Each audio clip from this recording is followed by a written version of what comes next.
पिछले एपिसोड में हमारी हीरोइन को मारी को यानी कि खुद घमंडी लड़की ने सामने से आकर रॉयल क्लब की पार्टी के लिए इनवाइट किया था।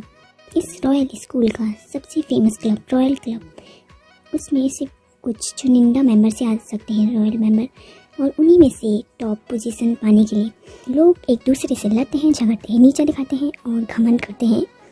उन्हीं में से एक रॉयल प्रिंस और रॉयल क्वीन चुनी जाती है, और हमारी हीरोइन को भी ये पोजीशन चाहिए, तो वो ये मौका नहीं छोड़ना चाहती है। वो कैसे भी करके उस पार्टी में घुस के एक सदस्य बनना चाहती है, रॉयल क्लब का मेंबर बनना चाहती है। जैसे कि उसके डैड ने इसे धमकाया था कि अगर तुम नहीं बनोगी तो मैं तुम्हारी शादी करा दूंगा। शायद मारी के पास ये पहला और आखिरी मौका हो रॉयल क्लब की पार्टी पे घुसने का, तो फिर वो उसे मना नहीं कर सकती और नहीं छोड़ सकती। मुझे पूरा यकीन है कि इस घमंडी लड़की ने कुछ ना कुछ सोच के रखा होगा मेरे लिए, पर वो इस मौके को नहीं छोड़ सकती है अपने हाथों से, क्योंकि उसे अपने डैड को गलत साबित करना है। और वो उससे कहती है कि हाँ क्यों नहीं, दो ही ना, अगर तुमने मुझे इनवाइट किया है तो मैं ज़रूर आऊँगी और तुम्हारी पार्टी को 4 चांद लगाऊंगी। और घमंडी लड़की के इनवाइट करते ही वहाँ पर उसकी दोस्तें भी आ जाती हैं, जो सीधा मारी को ताना मारते हुए कहती हैं उससे, हे बैक मारी, तुम पार्टी में आने के लिए हाँ तो करती, पर क्या तुम्हारे पास इस फटीचर ड्रेस के अलावा कोई ड्रेस है भी पार्टी में पहनने के लिए, या फिर तुम फटे पुराने कपड़ों में ही उस रॉयल क्लब की पार्टी में आ जाओगी? हाँ दो ही ना, तुम्हें इन जैसे भिखारियों को इनवाइट करने की क्या ज़रूरत है। और वो वहाँ पर अच्छा बनते हुए कहती है कि हे अब तुम इस बेचारी का इतना भी मजाक मत बनाओ, चाहे तो वो इस फटे पुराने कपड़ों में भी यहाँ पार्टी में आ सकती है, कोई उसका मजाक नहीं उड़ाएगा, ठीक है ना तुम लोग में से। और मारी भी थोड़ा गुस्सा हो जाती है और मन में कहती है, वो उनसे कुछ नहीं बोल पाती है, वो उससे मन में बोलती है। और वो मन में कहती है कि मैं अगर अपने पे आ जाऊँ ना तो मैं ऐसी ड्रेस पहन के आऊँगी ना जो तुम देख कर ना जलन तुम्हारी अंधी हो जाओगी। पर अफसोस की बात यही है कि मैं ऐसा कर नहीं सकती हूँ। और फिर हमारी हीरोइन के घर का सीन दिखाया जाता है, जहाँ पर उसने अपनी मेट को बताया होता है, अपनी नैनी को बताया होता है कि उसे रॉयल क्लब की पार्टी में इनवाइट किया है, उसे पार्टी में इनवाइट किया है, वो भी द रॉयल क्लब की। तो उसकी नैनी बहुत ज़्यादा एक्साइटेड हो जाती है और बहुत ही ज़्यादा खुश होती है, क्योंकि बचपन से लेकर अब तक उसे पहली बार अपने दोस्तों के द्वारा पार्टी में इन्वाइट किया गया था, और वो भी ऐसी वैसी नहीं, रॉयल क्लब की। तो उसका एक्साइटेड होना बनता था। और वो कहती है कि मैं लेडी, आपको पार्टी में इनवाइट किया गया है, ये तो बहुत ज़्यादा अच्छी बात है, मुझे जान के बहुत ज़्यादा खुशी हुई कि अब आप लोगों से घुलने मिलने लगी हैं। भाई सेक्रेटरी जल्दी से जाओ और सारी ड्रेस लेके आ जाओ, मैम को पार्टी में जाना है और उनको एक बहुत सुंदर सी ड्रेस चाहिए ही होगी। इसी दिन के लिए मैंने कब से लेकर अब तक एक सुंदर बेशकीमती ड्रेसों का कलेक्शन रखा है, जिसमें एक से बढ़कर एक ड्रेस है, और वो आज काम आएगी आखिरकार आपके लिए। मैंने ये सपना कब से देखा ताकि मैं आपको एक प्रिंसेस की तरह तैयार कर सकूं, और वो दिन आ गया आज। चलो मैं आपको अपना कलेक्शन दिखाती हूँ। और मारी उससे कहती है कि हाँ वो तो मैं देख ही लूँगी, पर मुझे ना एक सिंपल सी ड्रेस चाहिए, क्योंकि लोगों को लगता है कि मैं गरीब हूँ। तुम्हें ये बात याद है ना? हाँ उसी के हिसाब से मैं सब कुछ करूँगी, चिंता मत कीजिए आप। ये देखिए ये आप पे एकदम परफेक्ट लगेगी। यंग लड़कियों पे ना ये ड्रेस, गुलाबी रंग की ड्रेस ना बहुत ज़्यादा खूबसूरत लगती है, और जो इसमें कढ़ाई की गई है ना कारीगरों ने डायमंड की, वो तो बहुत ज़्यादा बेशकीमती है। और सच में मारी बहुत ज़्यादा खूबसूरत लग रही है इस ड्रेस में। पर वो गुस्सा हो जाती है कि क्या डायमंड की कढ़ाई, तुम्हें ये बहुत ज़्यादा वो नहीं लगता कि कोई मिडिल क्लास इसको अफोर्ड कैसे कर सकता है? सब लोग मुझे वहाँ गरीब कहते हैं, और मैं डायमंड पहनूंगी तो सब लोग क्या समझेंगे? नहीं कुछ सिंपल दिखाओ, मैंने कहा ना। अच्छा ठीक है मैम, तो ये देखिए ये ड्रेस आप बहुत ज़्यादा खूबसूरत लग रही है, ये बहुत ज़्यादा फेमस डिज़ाइनर की ड्रेस है। ओ मैम आप पे तो सारी ड्रेस ही बहुत अच्छी लगती है, आप इतनी सुंदर जो हैं। नहीं मैंने कहा ना। और मारी फिर गुस्सा हो जाती है, नहीं मैंने कहा ना कि मुझे एक सिंपल ड्रेस चाहिए, एक सिंपल, नॉर्मल और सिंपल। क्या शायद मेरे कलेक्शन में कोई सिंपल ड्रेस नहीं है, इससे ज़्यादा यही सबसे सिंपल ड्रेस थी। और मारी वहाँ पर ड्रेस को देखकर सोच रही होती है मन में कि अगर मैं ये ड्रेस पहन के गई ना उस पार्टी में रॉयल क्लब की, तो लोग मुझे सबकी निगाहों से देख के वही मार डालेंगे, या फिर ज़्यादा से ज़्यादा ये बुरा हो सकता है कि मुझ पर चोरी का इल्ज़ाम लगा देंगे लोग। वैसे ही मुझे इतना परेशान करते हैं। चलो अभी के लिए इसे छोड़ देते हैं, अभी बहुत वक्त है। और अगले दिन स्कूल में मारी क्लासरूम के ही ओर आ रही होती है, तभी उससे कोई टकराता है जो बहुत ज़्यादा जल्दीबाजी में था, और वहाँ से भाग जाती है वो। और वहाँ पर मारी कहती है कि हाँ कैसी लड़की थी, जरा भी उसे तमीज़ नहीं थी कि किसी से अगर टकराओ तो उसे माफ़ी मांगनी चाहिए, जल्दीबाजी में भाग गई। अरे मैं तो भूल ही गई, इस स्कूल का नियम है जिसे बुली किया जाता है उससे माफ़ी कोई नहीं मांगता। हाँ, अरे ये मेरे डेस्क के ऊपर क्या रखा है? और जब हमारी हीरोइन देखती है तो उसमें एक हमारी हीरोइन की डेस्क के ऊपर एक बॉक्स रखा होता है।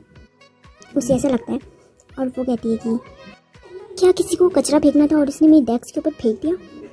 ये कचरे की जगह नहीं है, ये मेरी डेस्क है।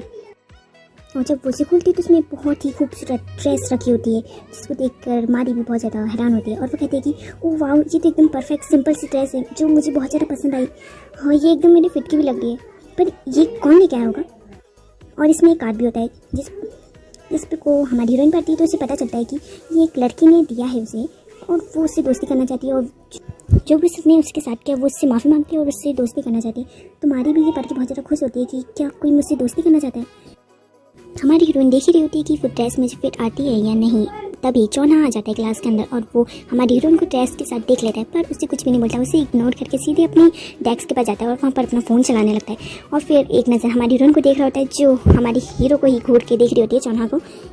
और वो उससे कहता है कि क्या तुम, ओह ये ड्रेस ये कहाँ से आई। तो क्या तुम्हें क्या मतलब मेरी ये ड्रेस कहाँ से आई, तुमसे कोई लेना देना नहीं है इस बात का। और हमने फैसला किया था कि हम लोग स्कूल में अजनबी बन के रहेंगे, एक दूसरे को ना जानने का नाटक करेंगे, तो तुम मुझसे अभी बात क्यों कर रहे हो। और वो चौन्हा भी कह देता है कि हाँ तुमने सही कहा, मुझे कोई फ़र्क नहीं पड़ता। और हमारी हीरोइन ड्रेस को देखकर बहुत ज़्यादा खुश होती है। और चौन्हा मन में कहता है कि इस पागल को पता नहीं है कि इसके साथ आगे चल के क्या होने वाला है। पार्टी में इसे नहीं जाना चाहिए, क्या मैं इसे मदद करूँ या फिर नहीं। पर इसने तो मुझे नौकरी पे भी नहीं लगा, तो मैं इसकी भला क्यों मदद करने लगा। पर फिर भी हे मारी, क्या तुम उस रॉयल क्लब की पार्टी में जाने वाली हो। हाँ, इससे तुम्हें क्या मतलब, मैं जाऊँ या ना जाऊँ, और तुम्हारा क्या तुम नहीं जा रहे हो। हाँ तुमने सही कहा, मुझे क्या ही फ़र्क पड़ता है। पर तुम्हें नहीं लगता कि कुछ गड़बड़ है इसमें। जो लड़कियाँ तुम्हें बुली करती थी उन्होंने खुद आके तुम्हें इन्वाइट किया, इससे तुम्हें कुछ गलत होने का अंदाज़ा नहीं हुआ क्या तुम इतनी बेवकूफ़ हो। हाँ हुआ था। तो क्या तुम अपनी गर्लफ्रेंड के साथ ही रहोगे इसमें। तुम्हें भी तो मुझे बुली करने में मज़ा आता है। क्या गर्लफ्रेंड, क्या तुम दोहिना और मेरी बात कर रही हो। क्या दोहिना तुम्हारी गर्लफ्रेंड नहीं है, पर वो तो ऐसा दिखाती है कि तुम दोनों डेट कर रहे हो। क्या ये लड़की, तुम कितनी ज़्यादा बेवकूफ़ हो तुम्हारी। मैं यहाँ किस बारे में बात कर रहा हूँ, तुम जो करना है वो करो, जो होगा बाद में मेरे पास मत आना रोते हुए कि मैंने वार्न नहीं किया था। क्या ये किस बारे में बात करें, ये सच में बहुत ज़्यादा अजीब है। और हमारा हीरो चल रहा होता है और वो अपने फ़ोन में चेक करता है कि मुझे जल्द से जल्द एक जॉब की ज़रूरत है। और वो तभी नोटिफिकेशन आती है उसके फ़ोन में कि एक मैसेज आया होता है, और वो हमारी हीरोइन की नैनी ने क्या होता है, और वो उससे मिलने को कह रही होती है कि उसे जॉब के बारे में बात करनी है उससे, और एक ज़रूरी बात भी करनी है उससे। और हमारा हीरो सोचता है कि ज़रूरी बात, अब इन्हें मुझसे क्या काम है। पर फिर भी चौन्हा वहाँ चला जाता है उससे मिलने के लिए, और वो उससे कहती है कि चौन्हा तुम्हें यहाँ देखकर मुझे बहुत ज़्यादा खुशी हुई। और चौन्हा वहाँ पर गुस्से में होता है कि डायरेक्ट उसने हमारी मतलब कि चौन्हा वहाँ गुस्से में होता है क्योंकि मारी ने उसे जॉब से निकाल दिया। और वो उससे कहता है कि पिछली बार आप लोगों ने मेरी बेइज्जती कर इतनी बुरी तरीके से निकाल लिया था ना जॉब से, तो फिर आप लोगों ने फिर से मुझे यहाँ बुलाने का कष्ट क्यों किया। और वो उसकी नैनी सीधे पट्टे की बात में आते हुए कहती है कि मिस्टर चौन्हा, आपको तो मिस मारी के स्कूल लाइफ के बारे में पता है ना, कि वो बहुत ज़्यादा बुरी है। वो हमेशा रोज़ बुली होती हैं और उन्हें लोग बहुत ज़्यादा तंग करते हैं इस बात से, क्योंकि वो गरीब है ऐसा करके। तो मुझे लगता है कि शायद पार्टी में भी बहुत कुछ होगा, ज़रूर किसी की साजिश है इसमें। तो क्या तुम वहाँ पार्टी में जाकर मिस मारी की रक्षा करोगे। और चौन्हा भी उसकी बातें सुन के थोड़ा हैरान होता है, फिर अजीब सा मुंह बना देता है क्योंकि नौकरी से तो निकाल चुके हैं उनसे। फिर उससे कहता है कि तुमने तो मुझे नौकरी पे भी नहीं रखा, अब मैं तुम्हारी भला क्यों मदद करने लगा। और वो कहती है कि ठीक है, मैं तुम्हें 5 मिलियन दूंगी। जिसे सुन के चौन्हा भी रुक जाता है, और वो कहती है कि 5 मिलियन के साथ तो मैं तुम्हें पार्टी पे जाने के लिए कपड़े और जूते भी दूंगी। तो ये सुन के चौन्हा मान जाता है। पर तुम्हें नहीं लगता कि वो लड़की बहुत ज़्यादा बेवकूफ़ है, वो बेगछे ग्रुप को संभालने के लायक नहीं है बिल्कुल भी। और वो उसे समझाती है कि अभी तुमने सिर्फ उसे ऊपर से देखा है, अभी तुमने उनके बारे में अंदर से नहीं जाना है। जब तुम जान जाओगे तो तुम्हारी राय ज़रूर से बदल जाएगी। और बचपन का सीन दिखाया जाता है मारी का, जहाँ पर वो उसने बहुत सुंदर सी ड्रेस पहनी होती है और वो तैयार हुई है, और उसकी माँ उसके बाल बिगाड़ देती है और उसे गंदे से कपड़े पहना देती है। और वो कहती है कि तुम्हें सुंदर दिखने का भी हक नहीं है, तुम बेगछे की उत्तराधिकारी हो। मारी, तुम्हें ऐसे ही अपना जीवन रहना होगा ताकि तुम आगे चल के बेगछे को संभाल सको। और पार्टी के दिन का सीन दिखाया जाता है जहाँ पर सारी लड़कियाँ हमारे हीरो के बारे में बातें कर रही होती हैं, यानी कि चौन हा के बारे में बातें कर रहे होते हैं क्योंकि वो बहुत ज़्यादा हैंडसम लग रहा है। पर चौन की नज़रें किसी और को ही ढूंढ रही होती हैं जो कि मारी है, वो अभी तक नहीं आई, वो सबसे लास्ट में आएगी शायद। और तभी लड़कियों का ध्यान कहीं और जाता है और वो सार्क होता है रूकी प्रिंस में से एक प्रिंस, जो उनसे कह रहा होता है कि ओह मैं आज बहुत ज़्यादा बिजी था तो मैं सीधे स्टूडियो से ही यहाँ आ गया, मुझे कपड़े चेंज करने का मौका ही नहीं मिला। और वहाँ चौना को किसी बात से कोई भी फ़र्क नहीं पड़ता है, वो बस मारी का ही इंतज़ार कर रहा होता है। और सार्क उसके पास आता है और उससे कहता है कि हे चौना, क्या तुम भी हम तीनों की तरह बेक्सी ग्रुप की डिमांड बनने के दौर में उतरे हो? कंपटीशन बहुत ज़्यादा टफ होने वाला लगता है हम चारों पे। क्या ये तुम किस बारे में बातें कर रहे हो? चौना वहाँ कहता है। उसके डैड ने हमारे साथ शर्त रखी है, क्या तुम भी उस कंपटीशन में उतरे हो मारी के लिए? चौना वहाँ पर उन्हें कहता है कुछ भी बकवास मत करो, मैं तुम जैसे लोगों के किसी भी बकवास में शामिल नहीं होने वाला हूँ। वहाँ पर उसके दो प्रिंस भी आ जाते हैं जो उसी बारे में बातें कर रहे थे। उन तीनों की बकवास सुनकर चौना का दिमाग ख़राब हो जाता है और वो कहता है कि इन लोगों की बकवास सुन के मुझे लग रहा है कि 5 मिलियन कम है, मुझे और पैसे मांगने चाहिए थे। और तभी कोई एंटर करता है पार्टी में और वो हमारी हीरोइन होती है जो बहुत बहुत बहुत ज़्यादा सुंदर लग रही होती है। सब लोग उसे देख के कहते हैं क्या वो बैक मारी है, वही लड़की ना जो भिखारी है, वो आज इतनी सुंदर क्यों लग रही है? मारी को हील पहनने की आदत नहीं है तो वो थोड़ा लड़खड़ा जाती है। तभी सार्क आके उसे संभाल लेता है और उसे कहता है कि अगर तुम्हें गिरना ही है तो मेरे प्यार पे गिर जाओ। अरे मैं तो बस मजाक ही कर रहा था, चिंता मत करो, मैं आ गया हूँ तुम्हें संभालने के लिए। और सब लोग सार्क को मारी के साथ देखकर उन दोनों के बारे में बातें करने लग जाते हैं। और हमारी मारी को तो वहाँ गुस्सा आने लगता है क्योंकि उसके डैड ने उन तीनों को भेजा था दामाद बनने के लिए, तो उससे उन तीनों पे बहुत ज़्यादा गुस्सा आ रहा होता है। और तभी बेक मारी को कोई आवाज़ देता है, वो घमंडी लड़की आवाज़ देती है। हमारी हीरोइन पीछे पलट के देखती तो वो हैरान हो जाती है क्योंकि उसने भी सेम ड्रेस पहनी होती है हमारी हीरोइन की तरह। और वो कहती है कि ये बेक मारी तुम आ गई, मुझे अच्छा लगा, पर ये क्या, हम दोनों की ड्रेस तो सेम है, ऐसा कैसे हो सकता है?